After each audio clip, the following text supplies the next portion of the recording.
Ang ninuno. Out of stock na tayo mga kabayan, Monday uli ang balik. Kasabay nito ang mga bago, panyo ng Birheng Manawag, balaw hoodie and t-shirt. At sana yung mga palaging nagtatanong, nagbe-message na bakit sila naubusan, mag-intay ng 8 p.m. kasi once na buksan ko uli ang ating stocks doon sa Shopee, panigurado mauubos ito kaagad. Kaya paunahan na lang bukas ng 8 p.m. Maraming salamat. Talagang matigas ang ulo ni Bungisngis.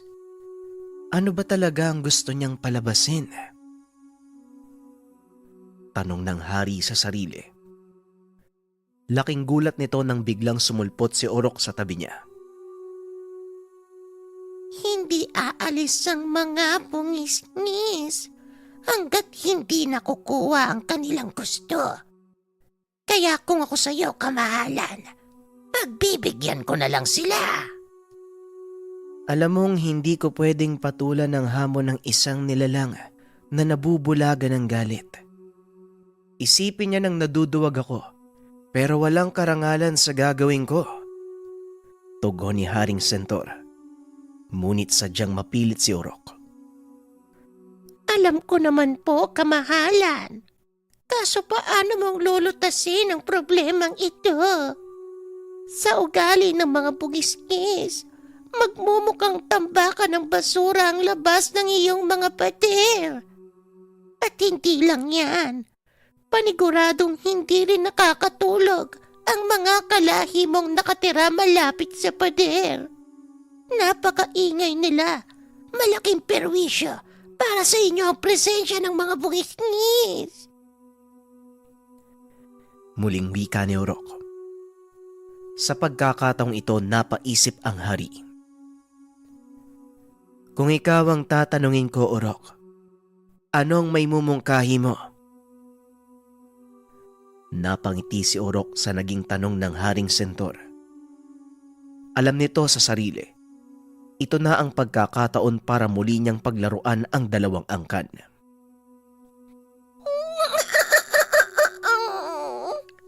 Hindi po ako hari.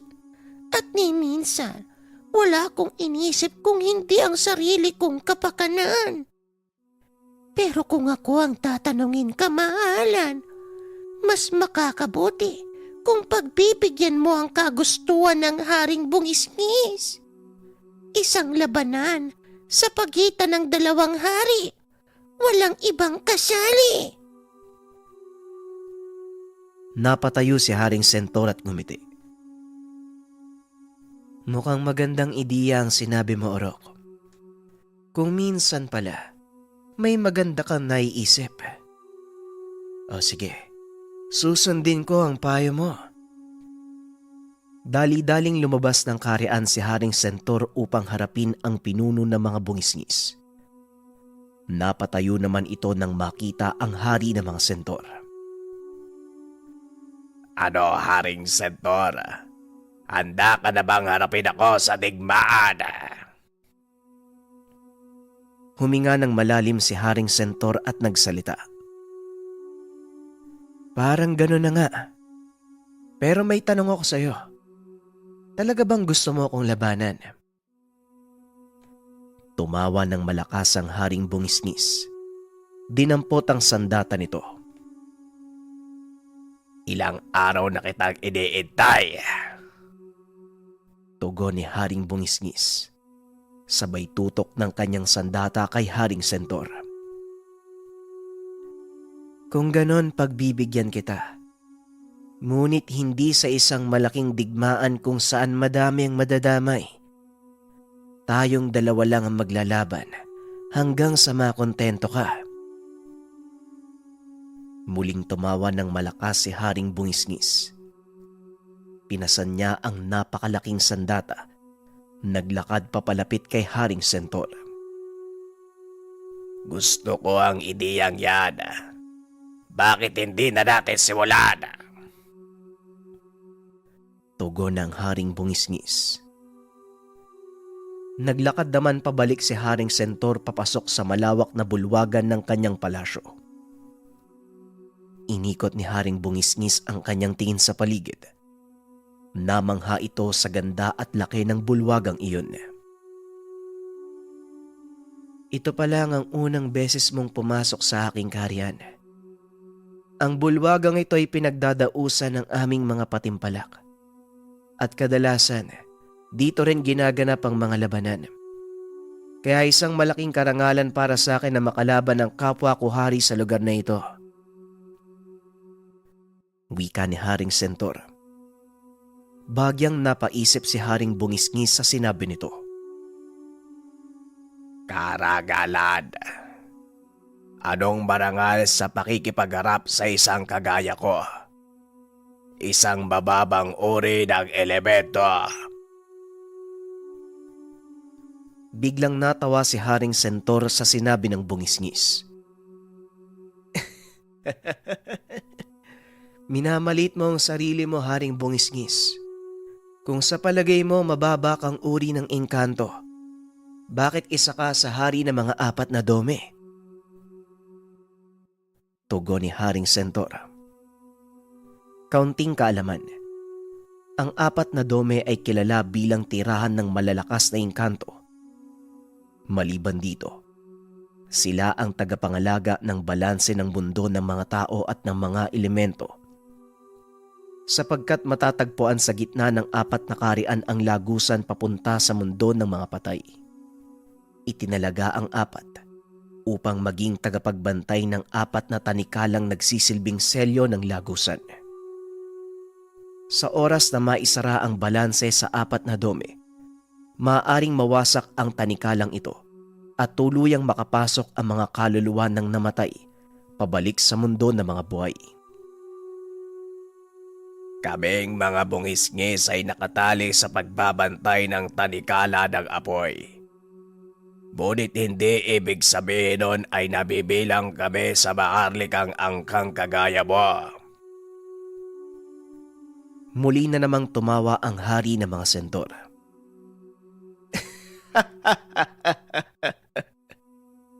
Maharlikang angkan. Nagpapatawa ka, Haring Bungisngis. Kagaya ng angkan mo, nakatalaga din kaming mga sentor bilang tagapangalaga ng tanikalang bato. Kaya wag mong isiping nakakangat ako kung ikukumpara sa inyo. Tugon ni Haring Sentor. Sa pagkakataong ito, hindi namamalaya ng dalawa na unti-unti nang kumakalma ang sitwasyon. Naglakad sila sa paligid ng bulwagan. Ipinakita ni Haring Sentor ang kasaysayan ng 4 na dome, nakaguhit sa dingding at sa kisame ng bulwagang iyon. At sa bawat larawan ay pinapakita ang lahat ng simula ng mundo, hanggang sa sumapit ang banal na digmaan na naging dahilan kung bakit nahati ang mundo sa dalawa. Mundo ng mga elemento at mundo ng mga mortal. Nadako ang tingin ni Haring Bungisngis sa isang partikular na larawan. Nakaguhit dito ang pagtutulungan ng 4 na nilalang. Tikbalang, Sentor, Balaw, at Bungisngis. Sa larawan ay makikita din ang 4 na alamat ng mga nilalang. Mga dambuhalang hayop kagaya ng Zaratan, Bakunawa, Minokawa, at Gidor. Ang 4 na higante ay sumasagisag sa 4 na elemento ng mundo. Ang 4 na higante, naninirahan sa bawat dome, kagaya na lang ng Minokawa na kinakatakutan yung mga bungisngis. Ngunit ang katotohanan, ito ang nangangalaga sa inyong teritoryo. Wika ni Haring Sentor. Unti-unting nagiging malinaw kay Haring Bungisngis kung ano ang kanilang papel sa mundong iyon. At tila nagiging walang saysay para sa kanya ang pakikipagtunggali sa hari ng mga sentor. Kayong mga sentor, hindi ba likas kayong bayolente? Bakit tila kabaliktaran ang nakikita ko sa inyo? Tanong ng Haring Bungisngis. Totoo ang sinabi mo. Bayolente kaming mga sentor. Ngunit yon ay lumalabas lang sa oras na inapi kami. Bayolente lang kami kapag kailangang ipagtanggol ang mga sarili namin. Halika, may ipapakita ako sa'yo. Wika ni Haring Sentor. Dinala siya nito sa bandang likod ng bulwagan. Nakita ang malaking pamayanan ng mga sentor. Nagulat ang Haring Bungisngis dahil napakapayapa ng lugar. Taliwas ito sa inaakala nilang buhay ng angkang iyon. Paano kayong nabuhay ng ganito kapayapa? Tanong ni Haring Bungisngis. Nasa inyo kung pipiliin mong maging magulo o mapayapa ang buhay. Tayo ang magpapasya, Haring Bungisngis. Walang ibang makakapagsabi o hindi kaya naman makakapagtakda nito. Matapos sabihin ni Haring Sentor ang mga bagay na yun, unti-unting napagtanto ni Haring Bungisngis na hindi magbubunga ng kapayapaan ang karahasan. Ibinaba nito ang kanyang sandata. Tinanggal ang baluti. Laking gulat ni Haring Sentor nang biglang lumuhod ang hari ng mga bungisngis sa kanyang harapan. Nakikita ito ni Urok.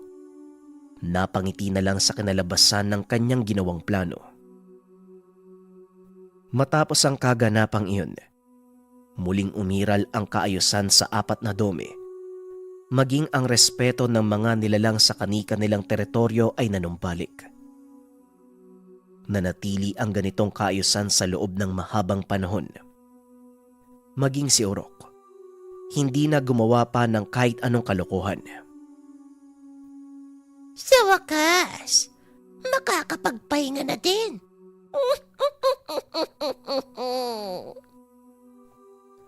Wika ni Urok. Nagulat ito nang biglang may nagsalita sa kanyang likuran. Mukhang maganda ang kinalabasan ng mga kalokohan mo, Urok. Sa pagkakataong ito, nabigo kang guluhin ng apat na dome. Wika ni Ulysses. Hindi ako nabigo, Ulysses. Maniwala ka man o hindi. Ito ang totoong bagay ko. Ang sukatin ng pasensya ng apat na hari. Tugon ni Urok. Matapos ay bigla itong naglaho. Napailing na lang si Ulysses dahil hindi nito lubos maunawaan ang ibig sabihin ng munting nilalang. Akmang aalis na din sana si Ulysses nang bigla itong makarinig ng malakas sa pagsabog. Pagkalingon niya sa lugar, nakita niya ang bayolenteng pagkilos ng lawa sa kalagitnaan ng teritoryo ng mga bungisngis. Laking gulat nito nang biglang lumabas ang higanteng ahas.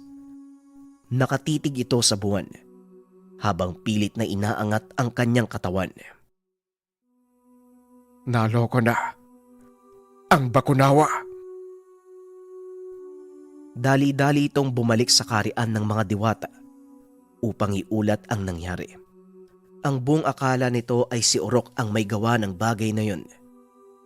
Habang nasa daan, nakasalubong nito si Urok. Ano na naman ang ginawa mong kalokohan, Urok? Hindi mo ba alam na marami ang mapapahabak? Malapit sa teritoryo naming mga diwata ang lawa ng bakunawa. Wika ni Ulysses. Pasensya na, pero hindi ako ang may gawa niyan. Nagulat din ako, Ulysses. Tugon ni Urok. Kung ganon, sino ang may gawa nito? Hindi ba may apat na pantasang karian ng mga diwata? Bakit hindi mo itanong sa kanila? Tugon ni Urok. Sa kabila ng mga sinabi nito, meron siyang ideya kung sino ang may gawa. Kailangan itong malaman ni Haring Ragon. Wika ni Ulysses. Dali-dali itong lumabas, habang si Urok naman ay nagpaiwan. Pinagmamasdan nito ang nangyayari sa lawa. Nakita nitong nagkakagulo ang mga bungisngis. Nanlaki mga mata nito nang makitang nilalamon ng dambuhalang ahas ang lahat ng nilalang na madaanan. Kahit alam nito sa sarili na marami ang mapapahamak, hinayaan ito ni Urok. Tignan natin kung ano ang gagawin ng 3 hari sa sitwasyong ito. Nanatili si Urok sa kinaroroonan upang panoorin ang pangyayari. Habang nakamasid ito, nagdatingan naman ang hukbo ng mga diwata. Urok, anong nangyayari? Bakit hindi ka kumikilos? Tanong ni Ulysses. Sandali lang, Ulysses. May inaantay ako. Siguradong magugulat kayo. Tugon ni Urok. Pinahinto naman ni Ulysses ang kanyang mga kawal upang antayin ang sinasabi ng munting nilalang. Siguraduhin mo lang na hindi madadamay ang kaharian ng mga diwata, Urok. At sa oras na malaman ko na ikaw ang may pakana nito, mananagot ka sa akin. Wika ni Ulysses. Sa pagkakakilala ko sa 4 na hari, hindi nila hahayaang masira ang 4 na dome. May sinumpaan silang tungkulin. Hindi lang bilang pinuno ng kani-kanilang angkan, kung hindi pati na rin sa tagapaglikha ng lahat ng buhay. Ilang sandali pa ay nakarinig sila ng mga sigawan mula sa kapatagang kinaroroonan ng 4 na dome. Nakita nila ang mga simbolo ng 3 kaharian. Ang mga sentor, balaw at tikbalang, winawagayway ito papunta sa teritoryo ng mga bungisngis. Napatayo si Ulysses nang makita ito. Tignan mo nga naman. Kaya din naman pala nilang magkaisa. Wika ni Ulysses. Ilang sandali pa ay dumating na ang kampo ng hari ng mga diwata sa pamumuno ni Haring Ragon. Dali-daling nagtago si Urok dahil nakita nito si Gaston. Anong kasalukuyang kaganapan, General Ulysses? Wika ni Haring Ragon. Nang mga sandaling ito, pinagtutulungan ng 4 na hari ang Bakunawa. Bagaman nahihirapan ang mga ito, tuloy pa rin sila sa pakikipaglaban upang ipagtanggol ang dome ng mga bungisngis. Dahil sa nakita ni Haring Ragon, nag-utos ito sa kanyang mga kapanalig na tumulong. Gaston, mukhang kailangan ng tulong ng 4 na hari. Lumakad na kayo. Wika ni Haring Ragon. Akmang lalakad na sana si Gaston. Isang malaking nilalang ang nakita nila sa kalangitan. Nag-utos si Haring Ragon na lumuhod ang lahat bilang pagpupugay. Kagad namang sumunod ang mga ito maliban kay Gaston. Sa wakas, nagpakita ka na din. Wika ni Gaston habang tinitignan ang nilalang. Ibang klase ka talaga, Gaston. Kahit sa nilalang na yan, hindi ka pa rin natatakot. Wika ni Ulysses. Wala ka namang dapat ikatakot sa kanya hanggat wala kang nilalabag na batas sa mundong ito. Tugon ni Gaston. Patuloy pa rin nilang pinapanood ang nangyayari. Nang mga sandaling iyon, tanging figura lang ng napakalaking nilalang ang kanilang nakikita. Isang nilalang na may katawang tao, ulo ng ibon, malapad na pakpak ng agila. Bumulusok ito paibaba. Isang malakas na sigaw mula dito ang umalingaw-ngaw. Biglang tumahimik ang kapaligiran. Maging ang Bakunawa, tila nakakita ng kung anong nakakatakot na nilalang. Unti-unti itong umatras hanggang sa tuluyang bumalik sa kailaliman ng lawa. Matapos ang kaganapang iyon, biglang naglaho ang nilalang. Umalingaw-ngaw sa paligid ang sigaw ng mga nilalang sa 4 na dome nang masiguradong maayos na ang lahat. Nagpasya ang mga diwatang bumalik sa kanilang teritoryo. Naiwan namang nagtataka si Ulysses dahil wala itong ideya kung sino ang nilalang na iyon at bakit siya kinakatakutan ng lahat maging hari ng mga diwata. Gaston, sino ang nilalang na yon? At bakit pati si Haring Ragon natatakot sa kanya? Ang alam ko, si Apo Remus lang ang kinakatakutan niya. Napailing si Gaston. Inakbayan si Ulysses. Hindi ako makapaniwala na hindi mo kilala si Apo Remus. Nanlaki ang mga mata ni Ulysses. Sa buong buhay nito, hindi pa niya nakikita ang sinasabing nilalang na kinakatakutan ng lahat. Tanging sa aklat at imahe sa kanilang pader, dito lamang nasisilayan ang sinasabing nilalang. Anong sinasabi mo? Ang higanteng nilalang, si Apo Remus. Nagbibiro ka ba, Gaston? Hindi na sumagot pa si Gaston. Nagpatuloy ito sa paglalakad. Akmang susunod sana si Ulysses. Bigla namang nagpakita si Urok. Anong nangyari, Ulysses?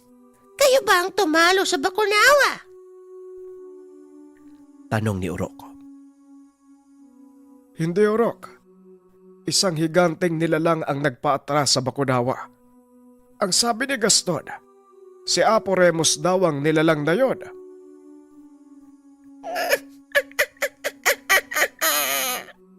Kalukuhan! Ang mabuti pa, doon ako makikiusyoso sa 4 na hari. Siguradong may makukuha pa ako. Tugon ni Urok. Kagad na itong umalis papunta sa kapatagan. Pero hindi ito mapakali sa pag-iisip kung sino ang may kagagawan ng paggising ng Bakunawa. Pinunta nito ang lawa kung saan nakatira ang nilalang. Dito nalaman ni Urok kung sino ang salarin. Walang iya ka, alingatong. Umanda ka sa akin kapag nahuli kita.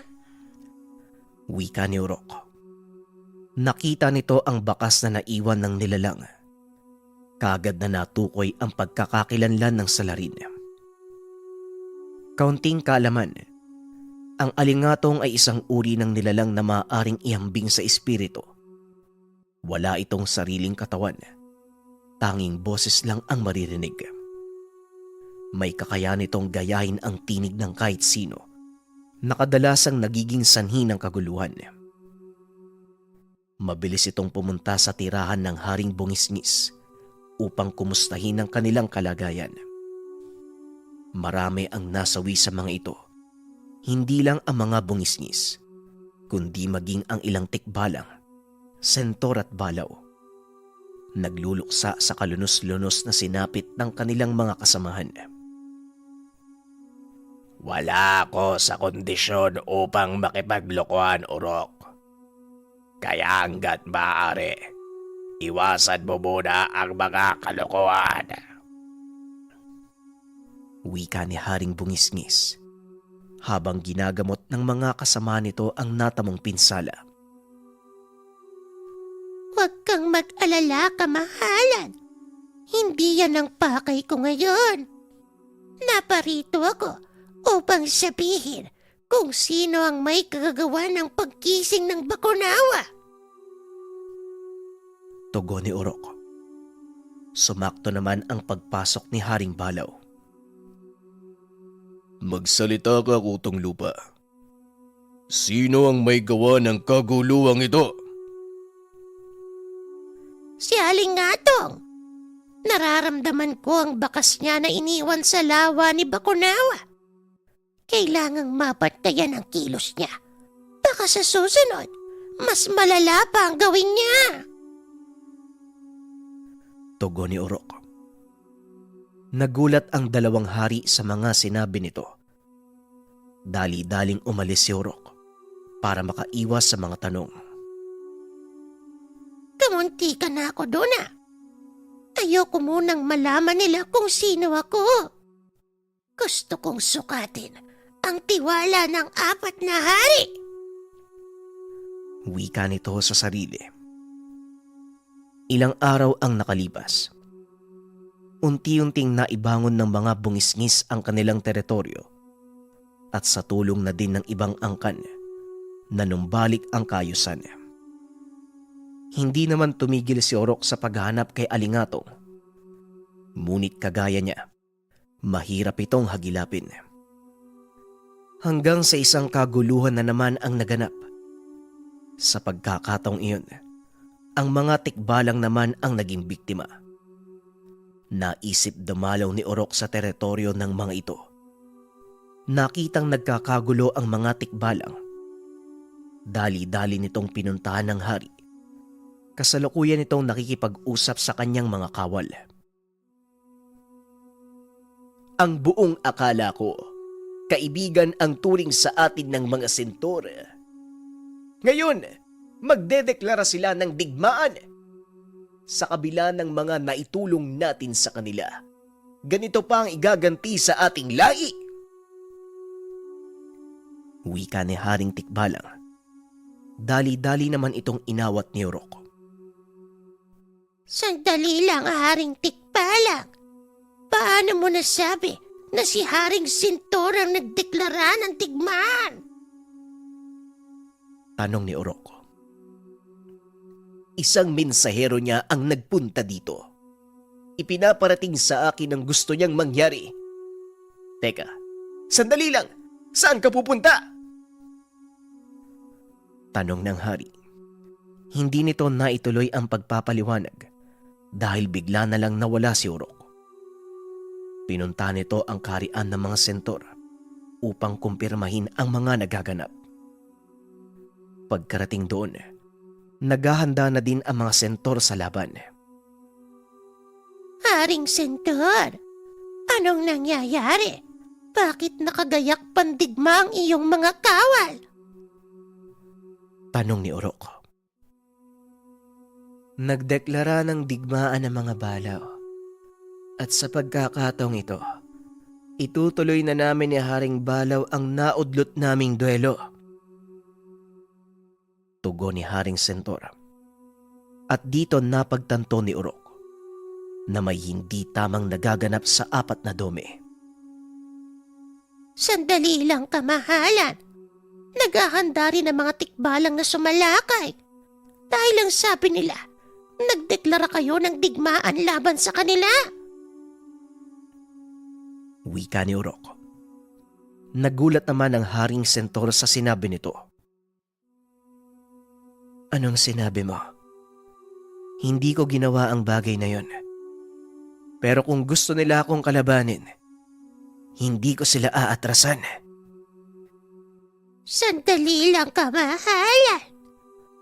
Maghulos dihi kayo. Pagiging malaking kaguluhan kung sakaling. Hindi na nito natuloy ang sasabihin dahil biglang pumasok ang kawal. Paparating na po ang mga tikbalang, kamahalan. Ano pong susunod yung utos? Wika ng kawal. Dali-daling lumabas ang hari. Nakita ang malaking pulutong ng tikbalang sa itaas ng talampas.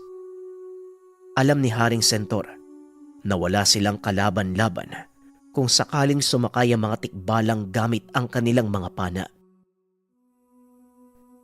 Naloko na. Hindi ito maaari. Mauubos sa mga kalahi ko sa oras na sumalakay ang mga tikbalang. Kawal, sabihan mo mga general na huwag gagawa ng anumang kilos na hindi ko nalalaman. Utos ng hari. Matapos ay bumalik ito sa kanyang palasyo upang kunin ang sandata. Ano ang gagawin mo, kamahalan? Papatulan mo ba ang paghamon ng mga tikbalang? Tanong ni Urok. Kung ito ang gusto nilang mangyari, pero wala kaming panama sa mga oras na ito. Wala akong magagawa kung hindi depensa ng aking nasasakupan. Tugon ni Haring Sentor. Sa unang pagkakataon, walang maisip na paraan si Urok para ilihis ang isip ng hari. Matapos magbigay ng utos ay kagad na itong lumabas ng palasyo. Dali-dali na ring umalis si Urok. Sa pagkakataong iyon, susubukan niyang pakiusapan ang mga balaw. Pagkarating sa lugar ay laking pagtataka ni Urok dahil parang walang kaguluhang nagaganap sa teritoryong iyon. Naglakad ito papunta sa palasyo upang hanapin ang Haring Balaw. Urok, anong sadya mo? Bakit tila hindi maipinta ang mukha mo? Tanong ni Haring Balaw. Wala po, kamahalan. Nagtataka ako. Dahil ang mga sentor ay nagkakagulo. Nakatanggap sila ng ulat na sasalakay kayo sa kanilang dome. Pero sa kasamaang palad, nauna doon ang mga tikbalang. Tugon ni Urok. Nalabis namang ikinagulat ni Haring Balaw. Anong sinabi mo? Paano kung sasalakay sa mga sentor? May kasunduan sa pagitan namin at hindi ko maaaring sirain yun. At saka, bakit naman sumalakay ang mga tikbalang sa kanila? Tanong ng hari. Hindi magawang sagutin ni Urok ang tanong na iyon. Pasensya na, kamahalan. Pero hindi ko din alam ang kasagutan sa tanong na yan. Wala po kong ideya kung sino ang pasimuno ng kaguluhang ito. Tugon ni Urok. Pinili nitong magsinungaling sa hari dahil ayaw niya nang lumalapa ang sitwasyon. Sa oras na malaman ni Haring Balaw na sa alingatong ang may gawa nito, maaaring maungkat ang nangyari sa nakaraan. Kaunting pagbabalik tanaw. Maraming taon ang nakalipas nang maganap ang kalunos-lunos na pangyayari sa buhay ni Haring Balaw. Masaya silang namumuhay sa isang maliit na pamayanan. Hindi pa siya hari ng mga sandaling ito. Ito yung mga panahong nasa ilalim pa sila ng pamumuno ng mga diwata. Sa madaling sabi, kagaya ng iba pang elementong nakatira sa 4 na dome, sila ay mga alipin ng mga ito. May 2 anak si Haring Balaw. Masasabing larawan ng masayang pamilya ang kanilang tahanan. Dahil napakabait ng mga ito. Pinalaki silang may disiplina at pagpapahalaga sa lahat ng may buhay. Pangangaso ang buhay ni Haring Sentor ng mga panong iyon. Ito din ang pinamana niya sa 2 anak. Dahil din dito, naganap ang isang malaking trahedya na lubusang nakapagpabago ng ugali at pananaw ng pinuno ng mga sentor. Isang umaga habang nag-aantay ng masisilong hayop, naisipan ni Haring Sentor na mag-ikot sa kagubatan upang humanap ng mga prutas. Iniwan nito ang 2 binatilyong anak upang bantayan ang kanilang mga patibong. Medyo malayo na ang narating nito nang bigla siyang nakarinig ng malakas na atungal mula sa isang baboy ramo. Dali-dali siyang tumakbo pabalik sa kinaroroonan ng mga anak sa pag-aakalang nakahuli na ang mga ito. Ngunit laking pagtataka ng hari dahil wala naman sa kanilang mga silo ang bumukas. Wala din doon ang kanyang mga anak. Hinanap niya ang mga ito. Nakita ni Haring Sentor ang malalaking bakas ng paa mula sa baboy ramo. Ngunit bahagya itong natakot dahil sa pagitan ng mga bakas, may mga patak ng dugo. Marahan niyang sinundan ng mga bakas hanggang sa matunto nito ang pampang. Dito niya nakita ang wala ng buhay na baboy ramo. Napakalaki nito. Alam niyang hindi kaya ng 2 paslit na pumatay ng ganong kalaking baboy ramo. Binaybay ni Haring Sentor ang kabaan ng pampang at halos manghina ang kanyang tuhod nang makitang nilalapa ng isang mabangis na hayop ang dalawa niyang anak. Napalahod na lang ito dahil wala na rin siyang magagawa pa. Patay na ang dalawang batang sentor. Maya-maya pa ay nakarinig siya ng nakakalokong tawa mula sa kung saan. "Sino ka? Magpakita ka. Ikaw bang may gawa nito?" Tanong ni Haring Sentor. "Ano naman ngayon kung ako nga? Nararapat lang yan sa mga anak mo. Hindi na dapat dumami pa ang kagaya niyong walang silbi. Mga walang kwentang alipin. Dumilang kayo sa paningin ng mga diwata." Wika ng boses. Nadagdagan ng galit na nararamdaman ni Haring Sentor. Tumayo ito at binunot ang kanyang palakol. Sabay sugod sa mabangis na hayop na nooy sarap na sarap sa pagkain ng dalawang anak. Buong lakas nitong tinaga ang leeg ng nilalang, dahilan para kagad itong mamatay.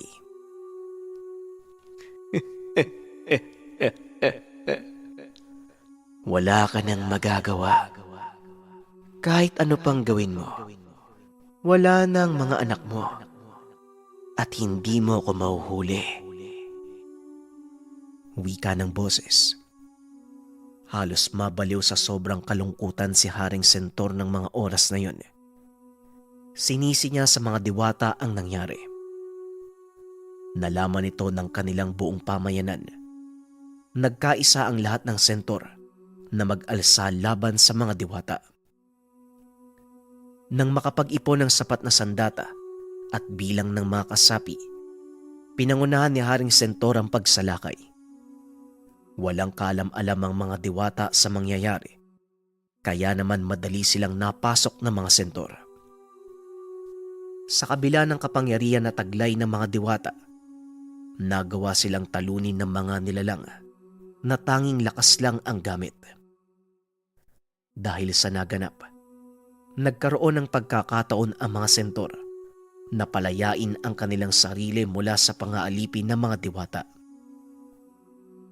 Bagaman nagawa nilang lumaya, hindi pa rin naaalis sa puso ni Haring Sentor ang galit sa pagkamatay ng dalawa niyang anak. Ito din ang nagsilbing gatong upang lumawak ang kanilang nasasakupan, hanggang sa tuluyang napasakamay ni Haring Sentor ang hilagang bahagi ng 4 na dome. Dito na nagsimula ang kanyang pamumuno bilang hari ng mga sentor. Balik tayo sa kasalukuyan. Ano ang kasalukuyang kalagayan ng mga sentor? Tanong ni Haring Balaw. Kasalukuyan silang napapaligiran ng mga tikbalang. Wala silang kalaban-laban, kamahalan. At kapag hindi napigilan ng mga tikbalang, siguradong mauubos ang mga sentor. Wika ni Orok. Dali-dali namang tumayo ang hari at nagpunta sa kanyang mga alagad. Magsipaganda kayo. Pupuntahan natin ang dome ni Haring Sentor. Kailangan... Hindi na nito natuloy ang sasabihin dahil bigla nitong narinig ang isang pamilyar na boses.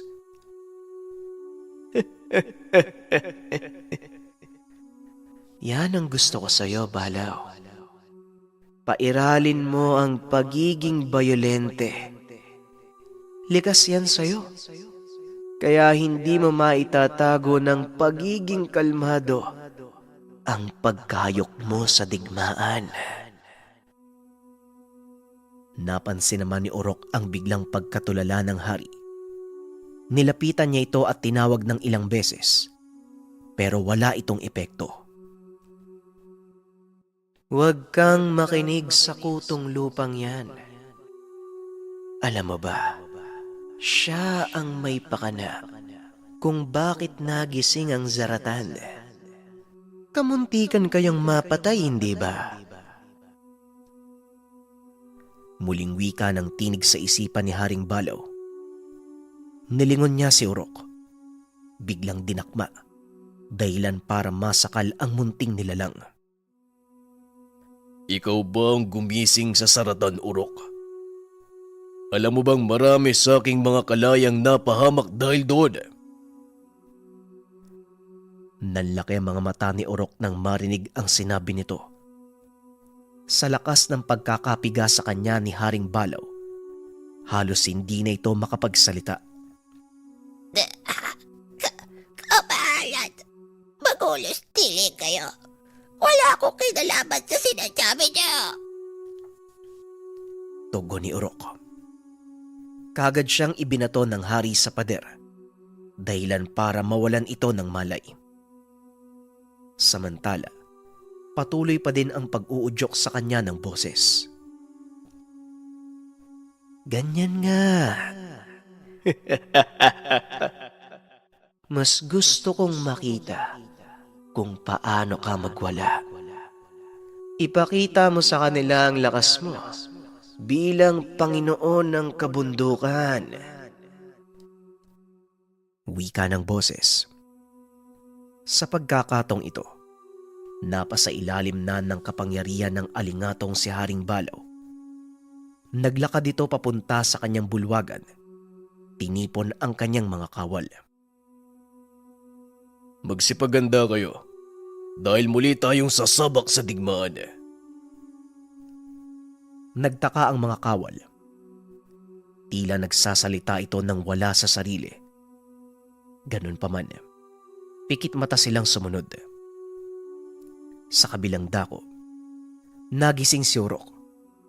Nang dumungaw ito sa bintana ng palasyo, nakita nitong nagmamarcha na palabas ng karian ang hukbo ng mga balaw, kasama ang kanilang malalakas na sandatang pandigma. Naku, naloko na. Kailangan balaan ng mga sentor. Wika ni Urok. Akmang aalis na ito, bigla naman siyang nakarinig ng boses. Saan ka pupunta, kutong lupa? Sa palagay mo, mapipigilan mo pa ang mga sentor. Ano? Masaya ba ang pinaglalaroan ng mabababang uri ng engkanto? Gawain mo ito, di ba? Bakit parang nag-aalala ka? Tinutulungan lang naman kita. Wika ng boses. Walang niya ka, alingatong. Sige lang, gawin mo lang ang gusto mo. Dahil sa oras na dumating ang takdang panahon, sisiguraduhin ko na hindi ka na muli pang maririnig sa mundo kahit saan. Tugon ni Urok. Alam niyang nagmumula sa alingatong ang naririnig. Sa kabila ng katotohanang sinabi nito, tumuloy pa rin si Urok sa teritoryo ng mga sentor. Pagkarating niya sa lugar, naroon pa rin ang mga tikbalang. Samantalang ang mga sentor naman, nanatiling alerto sa mga susunod na mangyayari. Dali-daling nilapitan ni Urok ang haring sentor na nooy nakaantabay mula sa kanyang tore. Kamahayan! Ang mga balaw, kasalukuyang nagmamarcha dito. Tumangulang ang haring sentor na tila kampante sa mga nangyayari. Alam kong darating ang mga balaw at inaasahan ko yon. Halika, samahan mo ko upang salubungin sila. Wika ng hari, ngunit pinigilan ito ni Urok. Sandali lang, kamahalan. Nagkakamali po kayo. Hindi po nagpunta ang mga balaw upang sumaklolo. Naparito po sila upang makipagtikma. Ngunit sinasamo ko na unawain mo ang mga mangyayari. Nabulagan ng maling paniniwala ang haring balaw. Napangiti ang haring sentor at muling nagsalita. Inaasahan ko na ang pangyayaring iyon, Urok. Alam kong darating ang pagkakataong ito, kaya huwag kang mag-alala. Dahil alam ko ang gagawin ko. Sige na, umalis ka na, bago ka pa maipit sa kaguluhang ito. Napailing na lang si Urok. Hindi nito lubos na maisip na hahantong sa ganitong kaguluhan ang lahat. Ilang sandali pa ay natanaw na nila ang pangkat ng mga balaw. Tinignan naman ito ang mga tikbalang na nooy nagulat nang makita ang hukbong paparating. Nang mga sandaling iyon, hindi nagsasalita si Haring Sentor. Pero nahahalata ni Urok ang pangamba sa mga mata nito. Kamahalan, mukhang hindi na mapipigilan ng mga kaganapan. Ano ang susunod yung akbang? Tanong ni Urok. Mag-antay, Urok. Yun na lang ang tangi kong magagawa. Kung ito ang kapalaran ng aking angkan, wala na akong magagawa kung hindi tumalima sa kalooban ng kalikasan. Tugon ng hari. Nagulat si Urok sa naging sagot nito. Naririnig niyo ba ang sarili niyo, kamahalan? Hindi ikaw ang haring nakilala ko. Ano, mag-aantay ka na lang ba ng kamatayan mula sa dalawang angkan na kung tutusin, mas mababa kung ikukumpara sa iyo? Nasa na ang Haring Sentor na mabangis at walang awa?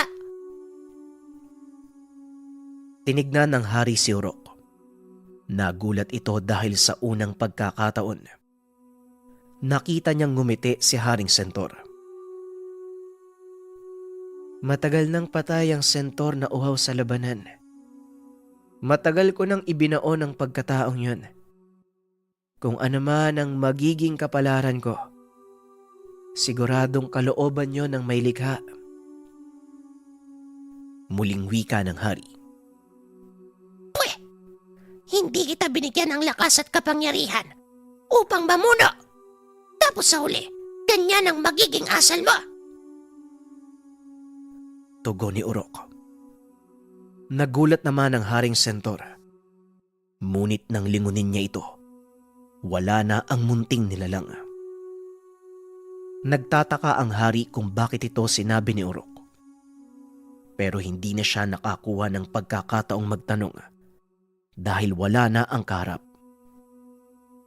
Sa kabilang dako, nagtungo si Urok sa teritoryo ng mga bungisngis. Nagulat ito sa nadatnan. Sira-sira ang mga bahay. Nagkalat ang mga katawan na walang buhay. Mahabaging langit, anong nangyari dito? Nasaan si Haring Bungisngis? Wika ni Urok habang nagpapalinga-linga sa paligid. Natanaw nito ang isang figura at dali-dali itong lumapit. Nanlaki ang mga mata ni Urok nang makita kung sino ang nilalang na ito. Ulysses, anong ginawa mo? Tanong ni Urok. Sandali lang, Urok. Huwag kang mag-isip ng kung ano-ano. Kakarating ko lang din eh. Tanaw mula sa palasyo ng mga diwata ang kaguluhan dito. Kaya dali-dali akong bumaba upang tignan. Tugon ni Ulysses. Sinong walang hiyang may gawa nito? Nakita mo ba ang Haring Bungisngis? Muling tanong ni Urok. Oo. Kasalukuyan siyang nagpapagaling sa loob ng kagubatan malapit dito. Kung sino man ang may gawa nito, siguradong matindi ang galit niya sa mga bungisgis. Tugon ni Ulysses. Ilang sandali pa humawi ang makapal na usok mula sa mga nasusunog na bahay. Tumambad sa kanila ang malalaking bakas ng paa ng isang nilalang. Kung hindi ako nagkakamali, bakas ito ng paa ng gitor. Ngunit sinong...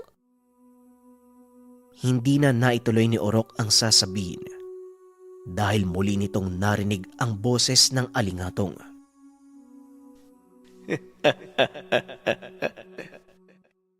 Hindi ba nakakatuwa ang tanawin? Hindi ba nakakatuwang pagmasdan ang mga patay na nagkalat sa lupa? Ngayon, bakit hindi ka magpasalamat sa akin? Hindi ba't ito ang gusto mong mangyari? Nanginginig sa galit si Urok. Maging si Ulysses, nagulat sa mga narinig. Sinong nandyan? Bakit hindi ka magpakita? Tumawa ng malakas ang alingatong. Muling nagsalita.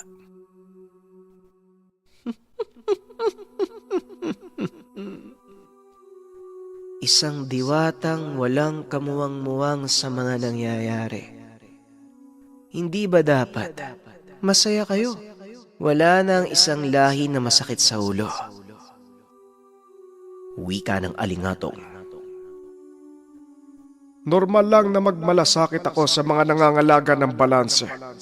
Dahil sa oras na masira ito, gugunaw ang mundo ng mga engkanto. Tanging malakas na pagtawa lang ang tinugon ng alingatong. Unti-unti itong naglaho. Samahan mo ko sa Haring Bungiskis. Gusto kong malaman ang nangyayari sa kanya. Wika ni Urok. Hindi niya pinansin ang alingatong. Para sa kanya, ito ang pinakamabisang paraan upang hindi lumala ang sitwasyon. Kagad namang lumakad si Ulysses. Pumunta sa kinaroroonan ng Haring Bungisngis. Kalunos-lunos ang kalagayan nito. Sunog ang halos kalahati ng katawan. Punong-puno din ng sugat ang muka. Haring Bungiskis, anong nangyari? Bakit nakita ko ang bakas ng gidor sa inyong teritoryo? Tanong ni Urok. Sinikap naman ang Haring Bungisngis na magsalita sa kabila ng hirap na pinagdaanan nito. Hindi ko alam, Urok. Nagulat na lang kami nang makita ang gidor na papasugod. Walang awa nitong pinagsusunog ang mga bahay. Gamit lamang ang kanyang laway. Marami sa nasasakupan ko ang namatay. Nasaan si Haring Sentor at ang iba pa? Wika ni Haring Bungisngis.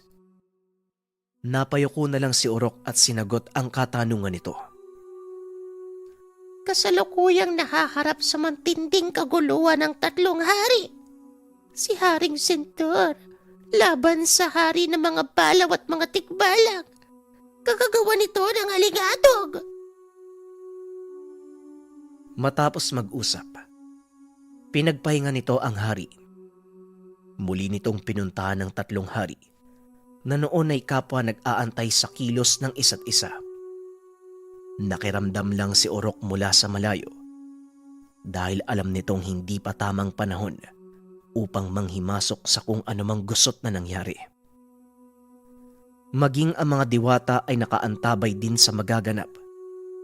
Nagpapasalamat ang mga ito dahil kahit papano ay wala pang nangyayaring hindi ka nais-nais. Nagpatuloy ang ganong sitwasyon sa loob ng ilang araw. Nanatili ang bawat kampo sa kanilang kinaroroonan. Ngunit si Haring Balaw, sadyang hindi nagpapigil. Nagpa siya itong sumalakay. Nagulat si Urok nang biglang umalingaw-ngaw ang tunog ng tambuli. Sinundan pa ito ng dagungdong ng mga tambol. Dali-daling tumayo si Urok upang tignan ang mangyayari. Nakita nitong maging ang mga tikbalang nagulat sa naging kilos ng mga balaw. Nakaisip ng paraan si Urok upang pansamantalang pigilan ang gulo. Dali-dali nitong pinuntahan ng hari ng mga tikbalang. Haring Tikbalag, hahayaan mo na lang ba na mauna si Haring Balaw sa pagsalakay? Tanong ni Urok. Pwe! Hindi ko hahayaang mangyari yun. Ako ang dapat na tumapos kay Haring Sentor at mapapasakin ang kanyang lupain. Tugon ng Haring Tikbalang. Kagad itong nag-utos ng mga kawal upang magpakawala ng mga sibat at palaso sa hangganan ng karian ng mga sentor upang magsilbing harang. Nagulat naman ang Haring Balaw sa ginawa nito. Huwag kang makialam, tigbalang. Kung gusto mo ng gulo, mag-antay ka. Sa oras na matalo ko si Haring Sintor, ikaw naman ang isusunod ko. Wika ng Haring Balaw. Kagad namang sumagot ang hari ng mga tikbalang. Ikaw ang huwag makialam, Balaw. Akin ang lupain ng mga sentor at hindi kita hahayaang makuha ito. Biglang tumawa ng malakas si Haring Balaw at tumugon.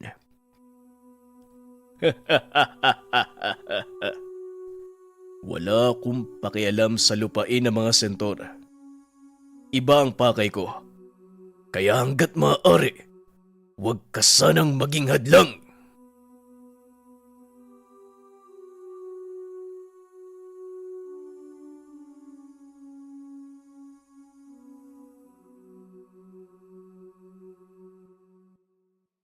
Ang Ninuno.